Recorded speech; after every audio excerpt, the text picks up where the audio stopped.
tal amigos? ¿Cómo están? Esta es una edición más de Paradigmas, como siempre llegando hasta ustedes a través de la señal de Canal 3 Cable Andino para todo el Callejón de Huaylas y mucho más allá aún. El día de hoy vamos a conversar con un profesional a quien tuve la suerte de conocer en del grupo de diálogo de Ancash. Le ha dictado un taller, hace algunos días ha dictado un taller sobre sistematización del conocimiento, pero además es un gran profesional en los ámbitos, en las áreas de diálogo, negociación y conflicto. Me estoy refiriendo a Rodrigo Arce, que ha tenido la gentileza de visitarnos, de estar acá con nosotros, de permitirnos contar con su presencia, con su experiencia, con su expertise en estas áreas para poder conversar en paradigma respecto a este tema que es crucial para el país, crucial para la región, crucial para nuestra zona, nuestra ciudad, nuestro Callejón de Huaylas, referido pues a lo que es diálogo y conflictos. Rodrigo Arce es coordinador del proyecto Diálogo Sur, coordinador nacional, porque este es un proyecto de 5 países, en los cuales nuestro país, Perú, tiene también pues un rol destacado a través, o representado de alguna manera por CARE Perú, esta gran organización en la cual tuve la suerte en algún momento también de trabajar como consultor durante 2 años. Y él está acá con nosotros el día de hoy para hablar justamente de diálogo y conflicto, que es el tema que nos convoca. Rodrigo, bienvenido, realmente un gusto, un placer tenerte acá y aprovechar que estés acá justamente para poder conversar y tener esta oportunidad aquí en Paradigmas. ¿Cómo estás? Sus primeras palabras. Muchas gracias primero por la invitación. Muy sugestivo el nombre del programa Paradigmas. Creo que allí hay un gran trabajo que realizar. Necesitamos revisar paradigmas que tienen que ver mucho con las cosas que hacemos, que decimos y las cosas que practicamos. Realmente un honor ser invitado en tu programa. Gracias, Rodrigo. Y además, digamos, estos paradigmas que de alguna forma también definen un poquito el tema, también, pues, en general definen la vida humana, ¿no? Pero definen también el tema del diálogo y conflicto. Tú eres coordinador nacional del proyecto Diálogo Sur. Para que nuestra teleaudiencia sepa un poquito más de este proyecto, hablamos un poquito más qué es Diálogo Sur. Bien, gracias. Yo soy responsable de fortalecimiento de capacidades y responsable de las acciones a nivel nacional de este proyecto regional que se llama Diálogo Sur. Regional en el sentido de países, ¿verdad? Regional en el sentido de países. Estamos trabajando con Argentina, con Ecuador, con Colombia, Brasil y además de Perú. Esta es una experiencia muy interesante porque creo que le llegó el momento del diálogo.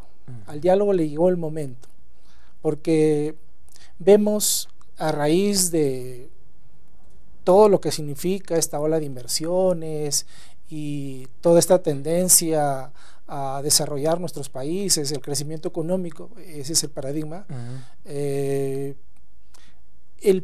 diálogo tiene un papel fundamental, y tiene un papel fundamental porque ¿cómo hacemos que las inversiones sostenibles, ambiental y socialmente responsables puedan tener canales, medios, espacios donde podamos profundizar, donde podamos deliberar los diferentes puntos de vista, los diferentes legítimos intereses de cada uno de los actores?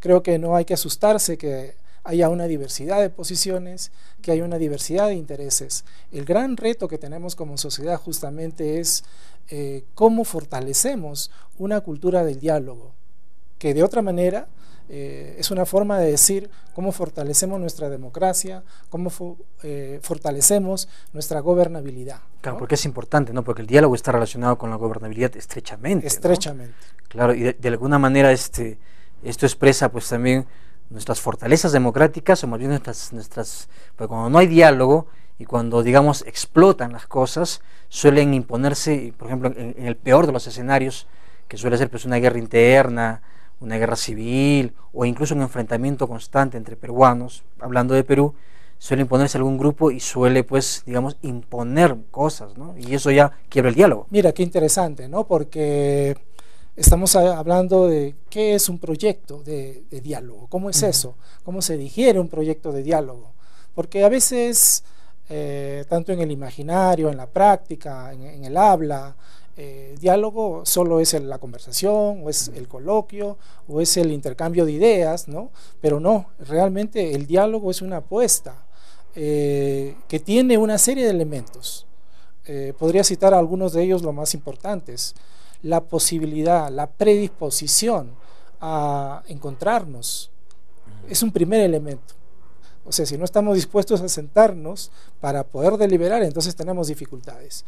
Pero también la posibilidad de interaprendizaje, es decir, cambiamos de premisa, que yo solo, cualquiera sea mi posición, no necesariamente tengo la razón, y que la otra parte también tiene razones valederas, y me pongo una predisposición de aprender del otro. O en todo caso, asumiendo, ¿no?, que la razón no es absoluta, ¿no? O sea, tú tienes, exacto, tu razón, tu porción de realidad filtrada por tu experiencia y todo, que tiene tanto valor como la del otro, ¿no? Y eso es la importancia del diálogo, porque tiene la posibilidad justamente de buscar el entendimiento conjunto, a pesar de nuestras diferencias.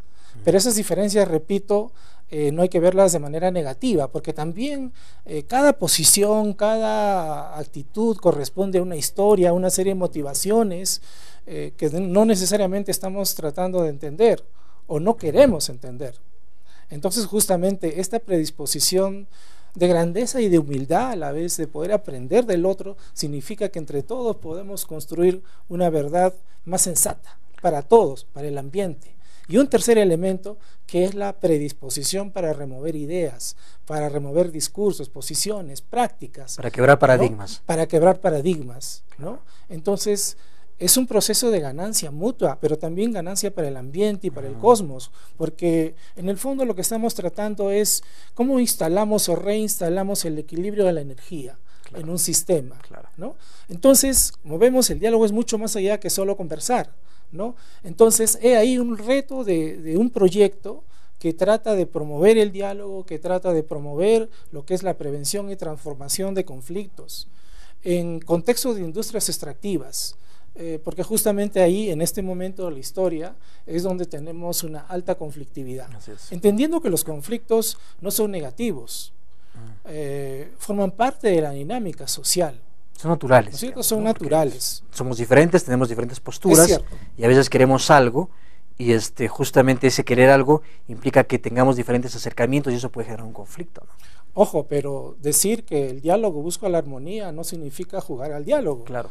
Porque podríamos estar fingiendo hacer diálogo y legitimando asimetrías. O sea, no se trata de eso, no es una posición ingenua, es la búsqueda más bien sensata, con dignidad, con derechos, de encontrar las salidas más oportunas, más adecuadas al conjunto de los actores. Y repito también, me gusta enfatizar esto, también para el ambiente y también para el cosmos.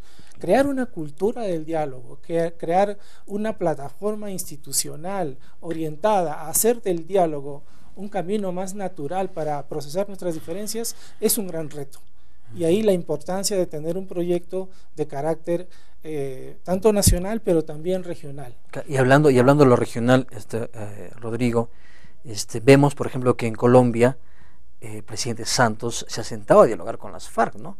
Las FARC hace poco han reconocido en verdad ya su parte de responsabilidad en esta guerra interna que tiene más de 50 años en Colombia y que ha originado más de 200.000 muertos, 200.000 víctimas, y por fin están reconociendo su responsabilidad, porque el diálogo también es reconocer tanto, digamos, lo que uno hace en beneficio de otro o puede poner en beneficio como aquello en lo que erró también, pues, ¿no? Es un escucharse mutuamente, ¿no? Es cierto, y creo que hay una palabra que debo destacar de tu intervención, es la palabra responsabilidad, porque lo que vemos muchas veces en lo que se llama procesos de diálogo es que los actores,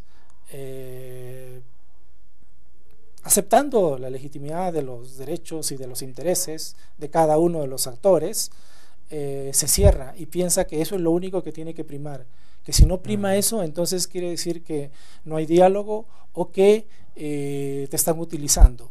Entonces ahí empezamos a distorsionar el diálogo. Claro, porque a veces digamos también, digamos, en el caso de las empresas, por ejemplo, algunas entidades están demasiado filtradas por este enfoque de negociación, en el cual pues hay varios ámbitos de negociación y de alguna forma uno busca sacar de todas maneras algo, ¿no? Pero Rodrigo, si me permites, si nos permites, vamos a conversar este tema. Primero vamos a ir, amigos, a una breve pausa comercial y continuamos a continuación, después de ella, con Rodrigo Arce hablando de diálogo y conflicto aquí en Paradigma. Vamos a seguir esta pausa y volvemos entonces.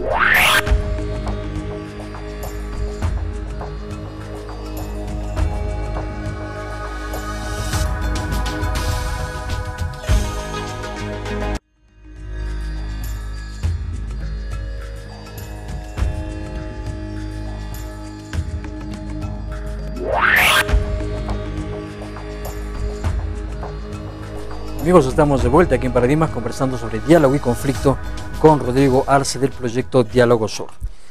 Rodrigo, entrábamos al tema del diálogo verdaderamente, en realidad, o sea, dialogar, escucharse. Diálogo genuino, podríamos decirlo. Claro, transparente, responsable, ¿no? Transformativo, claro. También. Claro, que llega algunas cosas y transforma a la persona y al contexto. Así es.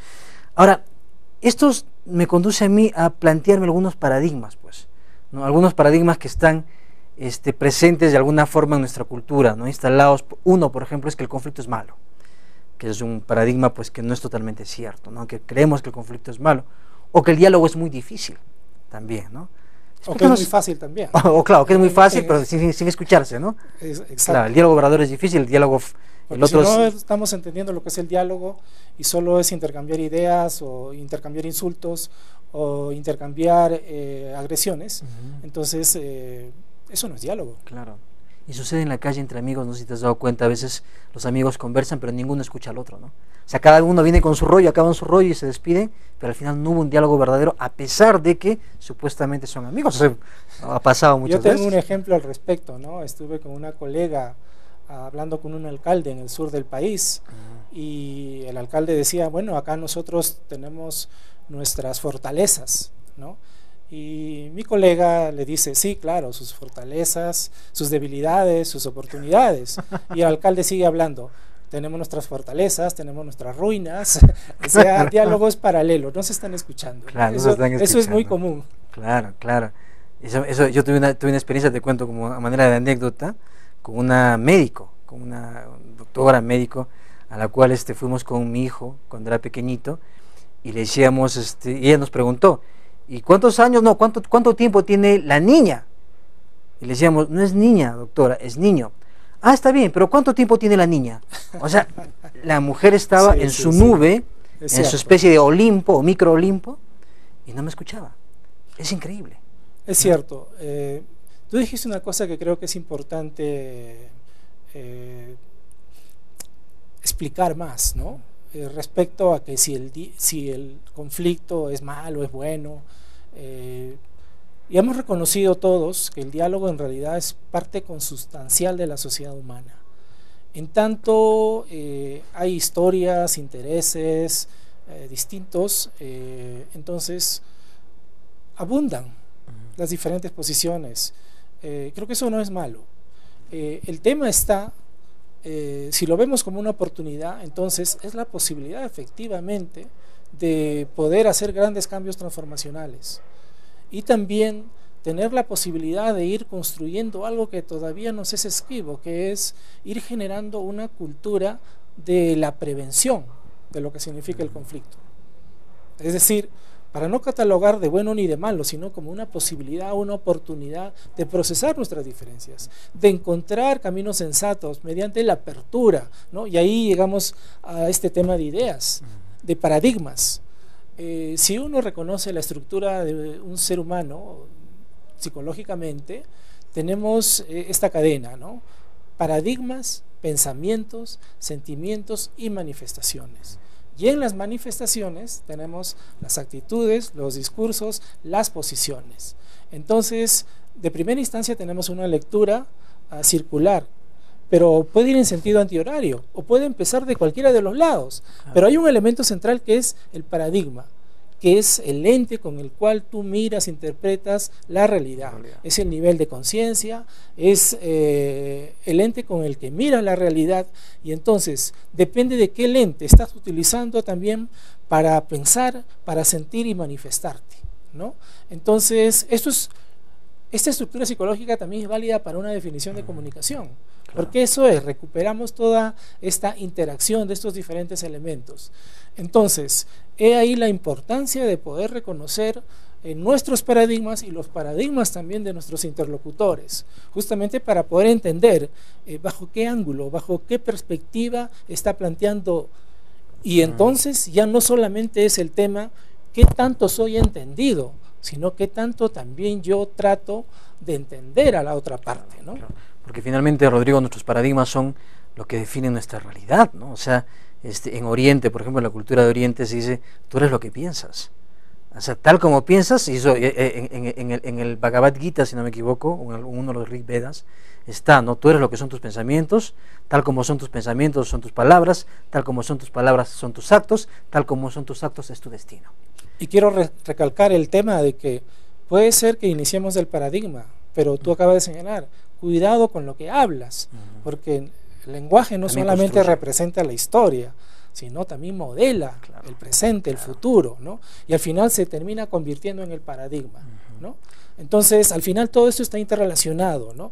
Creo que ese es un elemento importante, justamente la posibilidad de entender al ser humano en su complejidad, en su integralidad, es decir, tener un enfoque ontológico, ¿no? Integral de la persona humana, para que justamente no solamente nos quedemos en el plano racional de las explicaciones, sino que también nos metamos, ¿no? Cuando uno dice, te metes en el zapato del otro, es una metáfora para decir, ¿y por qué no hacemos el esfuerzo de entender desde la perspectiva de sus sentimientos, de sus afectos, de su miedos, historia, ¿no? de sus miedos, ¿no? Entonces, y creo que es importante, el miedo es una herramienta psicológica que evolutivamente nos da la posibilidad de, como un termómetro, es decir, le entramos, no le entramos, medir, ¿no? Entonces, y eso es natural. Es más, creo que los raciocinios excesivamente fríos, matemáticos, numéricos, cuantitativos, a veces pierden esa dimensión. Y estamos diciendo que, bueno, en este conflicto van a morir pajaritos que pesan 10 gramos y lo reduces al materialismo, pero no solamente son los 10 gramos que está en juego, lo que significa la vida en general, y sea de un insecto, o sea de un pajarito o de una planta, forma parte de toda nuestra energía cósmica, y nosotros también somos parte de ello, ¿no? En el Talmud, este maravilloso libro hebreo, por ejemplo, hablan, ¿no? Si tú salvas a un ser humano, salvas a toda la humanidad. Y si tú matas a un ser humano, matas a toda la humanidad. Porque cada ser humano pues es una historia completa, ¿no? O sea, y es diferente, porque si fuera una cosa replicable, totalmente idéntica, digamos, desaparece un ser humano como si nada, porque hay, no sé, 4.000 millones más. Pero no es así. O sea, cada ser humano es tan único y tan individual, y hay que reconocer esto justamente por el tema de que tenemos pues que prever y tenemos que dejar, digamos, que el tema bélico, por ejemplo, sea la última, pero ni siquiera la última opción imaginable, ¿no? Porque mucha gente dice, bueno, tenemos un conflicto con Chile, por ejemplo, con el tema de la Haya. Entonces mucha gente ya anda, no, pero que los chilenos, que los peruanos, que armémonos, pero por Dios, eso es construir nuevamente una cultura de guerra, de una cultura de enfrentamiento, una cultura que no reconoce que cada ser humano que muere en una guerra se lleva toda una porción de la historia del universo, ¿no? Y además, cuando lamentablemente en procesos de conflicto y violencia caen hermanos, en realidad no solamente su familia es la que pierda, todos nosotros como humanidad estamos perdiendo. Y se va generando un círculo vicioso, ¿no? Porque se va generando más violencia, más rencor, más odio, como el caso de Colombia, ¿no? O sea, el caso de Colombia, por ejemplo, es un conflicto que tiene tantos años, pero es un conflicto donde estuvieron envueltos paramilitares, políticos. Es más, o sea, el papá del presidente Uribe fue asesinado en un momento en este conflicto, resultó muerto, y Uribe después estuvo con todo obviamente el rencor, dijo, o sea, es porque el odio pues ya deja ciego al ser humano, y en verdad es necesario construir una cultura de paz, ¿no? Algunos de nuestros televidentes probablemente estén pensando, bueno, pero esto puede estar sonando a domesticación, puede estar sonando a juguemos a estar felices, sin embargo, estamos reconociendo que el proceso de construcción de una cultura de paz no está eximiendo la exigibilidad de los derechos, no nos estamos librando de nuestra capacidad de indignación, y en determinado momento levantar la voz, o tal vez levantar el argumento mejor, ese es un punto levantar el corazón. Y ese es un punto importante porque, ¿no?, mucha gente piensa que, digamos, que de alguna forma el conflicto, o digamos la paz, entre comillas, la ausencia de conflicto más bien, significa estar callado, pero eso no es así. De eso vamos a conversarlo, vamos a conversarlo, Rodrigo, un poquito más en extenso, amigos, después de una breve pausa comercial, a la cual entramos a continuación.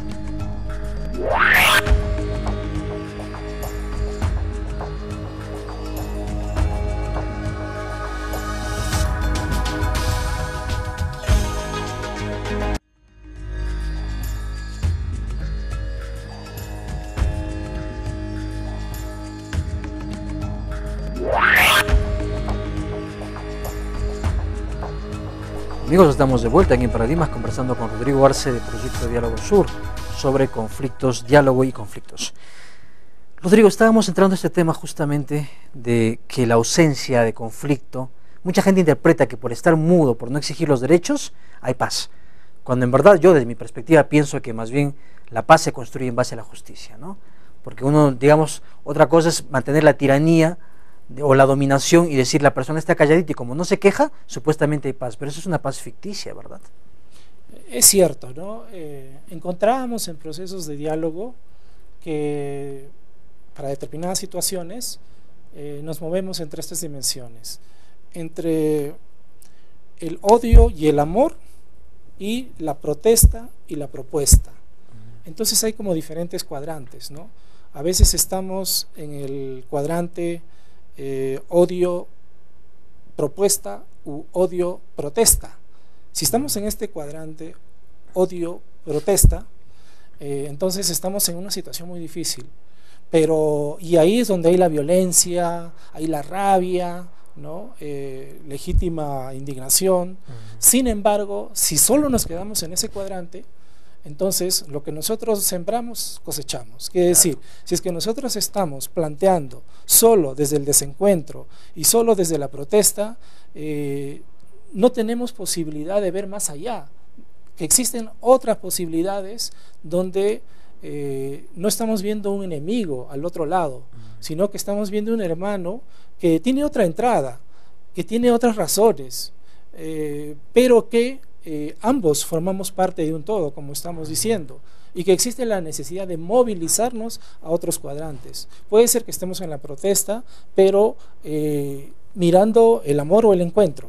Claro. Puede ser que estemos en la protesta y en la propuesta con indignación. Sin embargo, podemos estar ganados obnubilados en la forma como planteamos las cosas.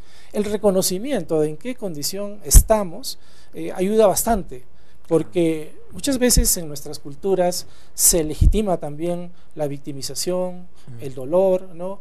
Y muchos líderes sociales lamentablemente exacerban ese dolor legítimo de nuestros hermanos, de nuestras hermanas, y quieren plantear propuestas desde el dolor. Y creo que no podemos quedarnos en eso porque no hay cuerpo que lo soporte también. Claro. Necesitamos tener esa posibilidad de apertura para plantear alternativas que sean mucho más sensatas para todos. Pero ¿qué pasa si yo digo, no, este es mi derecho y no veo que también hay derechos de las otras partes? Porque al final los derechos son interconectados, interdependientes, y más aún si nos vemos como humanidad, todos los actores estamos en la búsqueda de felicidad, de bienestar, etcétera, y no se trata de qué tanto gano yo únicamente, sino qué caminos sensatos encontramos. Claro. Y eso me conduce a otro punto, justamente relacionado con este, Rodrigo, que es el tema del desarrollo, los enfoques de desarrollo, ¿no? Porque si el desarrollo no abarca o no alcanza a todos, entonces genera pues resentimientos y rencores, ¿no? Y esos resentimientos y rencores, lamentablemente, como tú lo has planteado, en ese cuadrante de este odio con este protesta, suelen desembocarse en violencia. Así es. Pero cuando podemos, digamos, por eso es tan importante el tema de la justicia, ¿no? O la equidad, por lo menos. Porque cuando ponemos, digamos, este tema, el desarrollo, claro, entendido desde cada punto de vista del desarrollo, obviamente, pero el desarrollo para ellos desde su punto de vista, estamos considerando esas otras culturas, y aquí viene también el tema de interculturalidad, y digamos que son tan válidas y tan legítimas en sus opciones de desarrollo, ¿no? Porque a veces sucede que las personas vienen de otra cultura, o de la cultura dominante, por ejemplo, que es la occidental, y dicen, no, pero le estoy trayendo, no sé, pues un supermercado, y eso es desarrollo, a pesar de que pueda pisotear lo que sea, ¿no? A pesar de que pueda explotar a quien sea. Interesante lo que mencionas, ¿no? Porque eso nos lleva a reconocer que, primero, que existen diferentes formas de entender y vivenciar el desarrollo. Segundo, que hay como un modelo hegemónico, hay un modelo dominante y genera situaciones de tensiones, porque no es que tengamos culturas puras, claro, ni que tengamos también culturas altamente materialistas y consumistas de manera pura. Al final hay una mutua interacción entre estas ambas dimensiones. Son muchos matices, ¿no? Hay muchos matices. Lo que pasa es que a veces decimos una cosa y hacemos la otra, ¿no? También nos inventamos algunas fórmulas que le podemos llamar desarrollo, pero que no necesariamente están recogiendo la plenitud de las diferentes formas de entenderlo.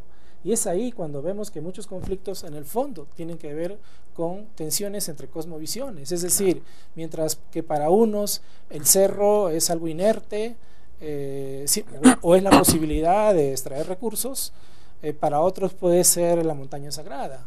Y no hay derecho, en todo caso, a decir que hay una cultura superior, porque no hay cultura superior. Claro, solamente diferentes. En realidad son culturas diversas. Claro. Y justamente ahí está nuestro reto, especialmente para nuestros países de alta diversidad cultural, que dicho sea de paso, tiene mucha coincidencia con la diversidad biológica. Son dos procesos que están muy entrelazados, ¿no?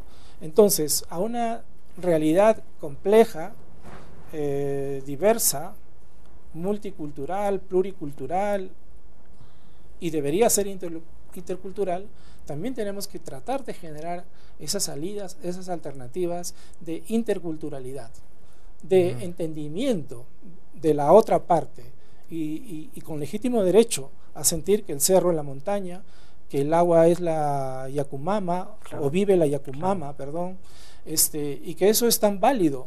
Porque si vamos a una explicación ecológica, muchas veces esos mitos, esas narraciones, tienen que ver también con sistemas de control social para la parte ambiental. O sea, a veces tenemos que transitar mucha ciencia para darnos cuenta que en muchos pueblos indígenas hay sabiduría también. Aunque, para terminar esta idea, porque creo que es importante, tenemos que reconocer que esto no son polos extremos y que hay también matices, ¿no? Entonces no solamente es interculturalidad, sino también intraculturalidad. Claro. Lo que pasa a veces, Rodrigo, es que, digamos, en la propia educación que tenemos todos, incluso la educación antropológica, suele pues venir con un enfoque occidental, con técnicas occidentales, con metodología occidental, ¿no? Eso como que va marcando la pauta consciente o inconscientemente, Rodrigo, a pesar de que uno quiera liberarse de eso, de pensar que el modelo occidental del conocimiento, por ejemplo aquí hablando de conocimiento, de la explicación de las cosas, es el único modelo válido, porque incluso así hasta la antropología se aprende, ¿no? Entonces la antropología que busca pues entender otras culturas, pero ese es otro tema también, ¿no? O sea, cuán, digamos, insuficiente suele ser esa mirada, cuando también hay otras miradas, como tú lo mencionabas al principio, también emocionales, emotivas, ancestrales. Hay otras miradas, además de la mirada eminentemente científica, entre comillas, que dicho sea de paso también suele ser subjetiva, ¿no? Es cierto, y no solamente en la antropología, lo vemos en la sociología, lo vemos en el derecho, y de ahí que no sea gratuito, de que haya todo un esfuerzo de avanzar hacia una antropología jurídica, que reconoce que hace rato el marco teórico con el que se construyó el derecho hace tiempo rebalsó, porque hay una ebullición social, cultural, que no estuvo imaginado al momento de diseñar los enfoques teóricos, las herramientas de investigación, etcétera, ¿no? Entonces, hay una gran riqueza. Justamente esta última palabra quiero resaltarla, porque o vemos a la diversidad como el gran problema, como muchos consideran así, o lo vemos como una gran oportunidad.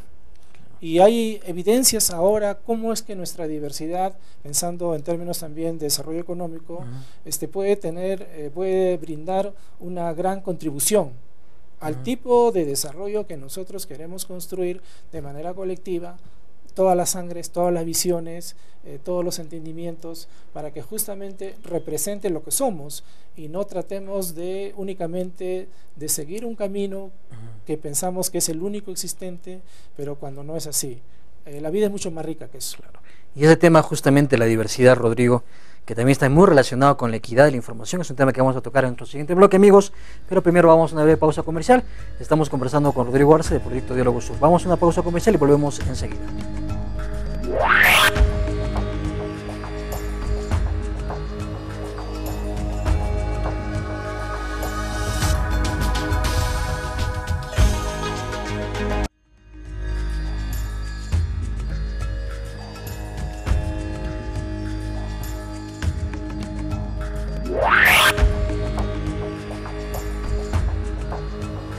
Amigos, estamos de vuelta aquí en Paradigmas conversando con Rodrigo Arce. Diálogo y conflicto es el tema que nos convoca el día de hoy.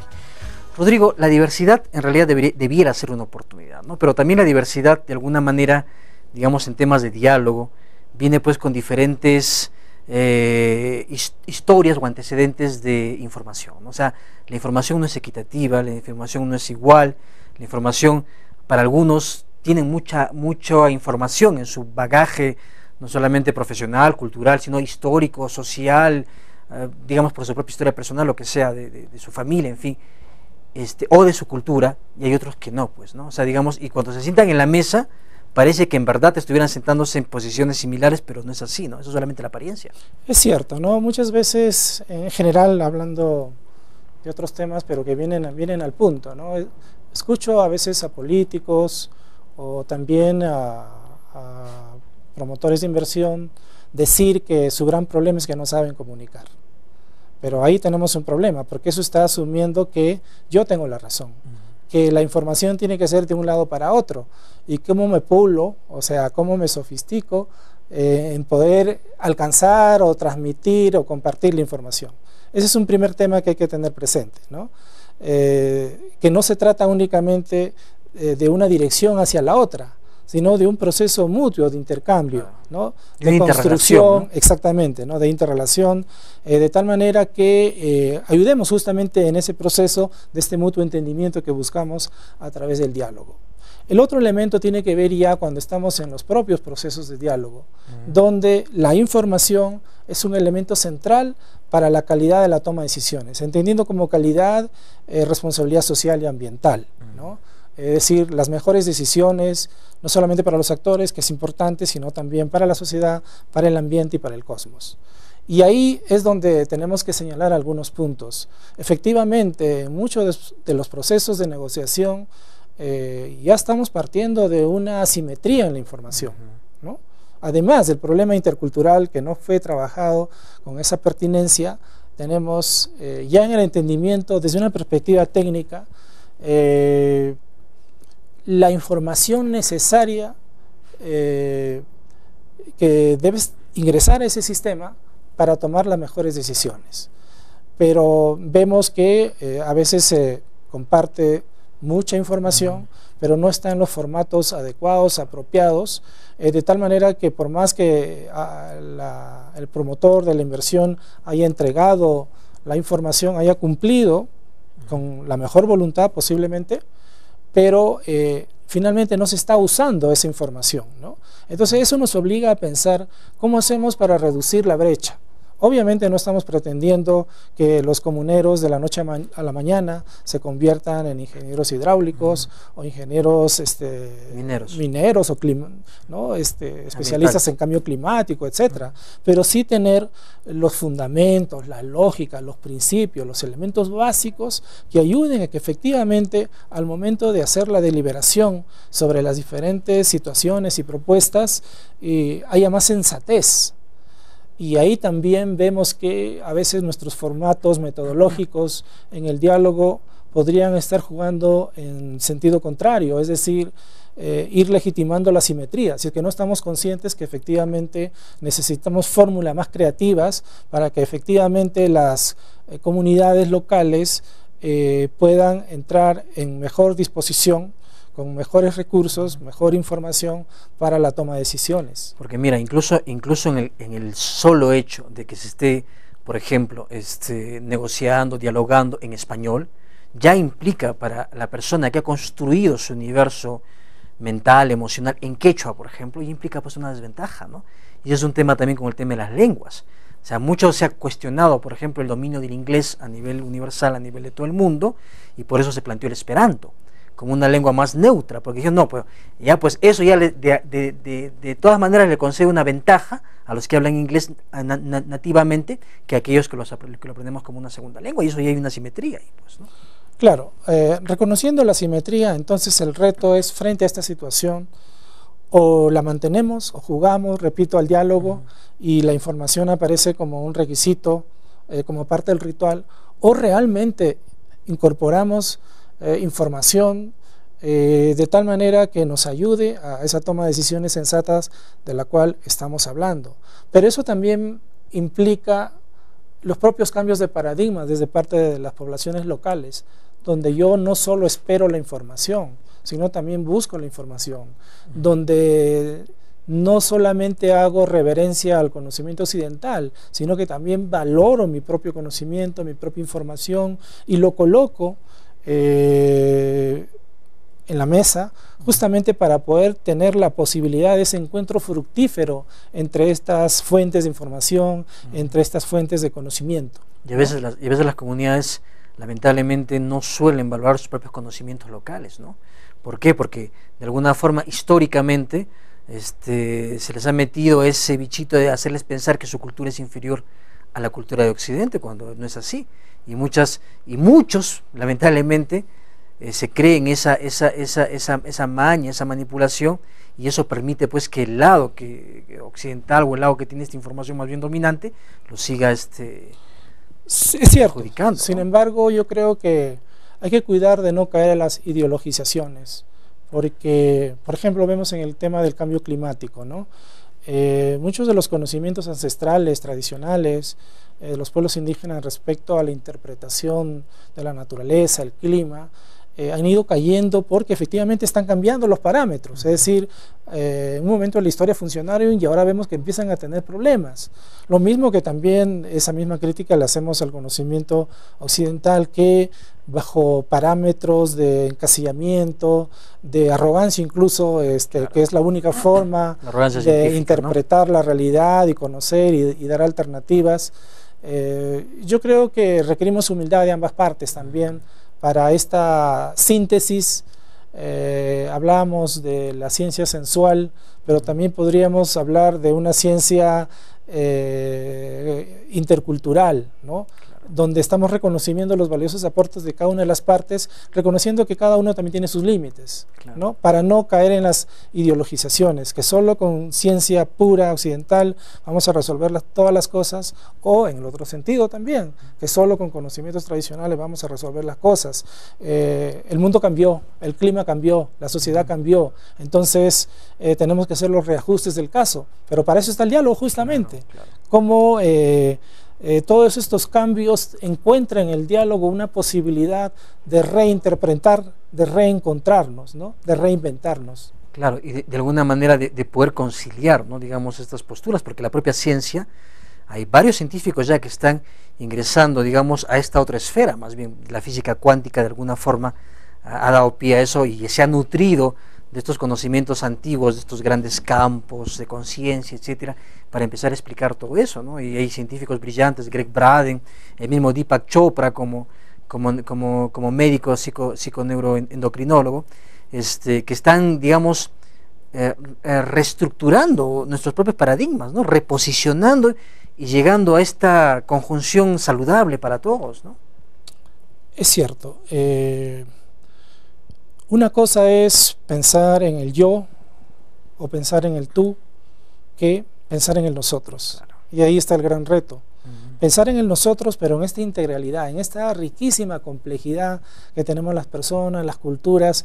En realidad, mira, qué riqueza energética para construir, pero a veces por cuestiones racistas, prejuicios, en vez de aprovechar toda esta energía, la desperdiciamos, la subvaluamos, o la desestimamos. Que podría permitirnos crecer mucho más integralmente. Como humanidad. ¿No? Como humanidad, como personas, como familias, porque qué mejor que, por ejemplo, conocer de medicina andina, que es maravillosa, de las hierbas, de las plantas, ¿no? Y además tener el conocimiento científico en su metodología y conocer un poco también, digamos, del contexto del cosmos y la cosmovisión en un nivel más o andino o oriental, etcétera, pero ser más ricos como seres humanos, ¿no?, más completos, más integrales, ¿no? Amigos, estamos conversando con Rodrigo Arce de Proyecto Diálogo Sur en esta linda conversación sobre diálogo y conflicto. Vamos a volver con él luego de una breve pausa comercial a la cual entramos a continuación.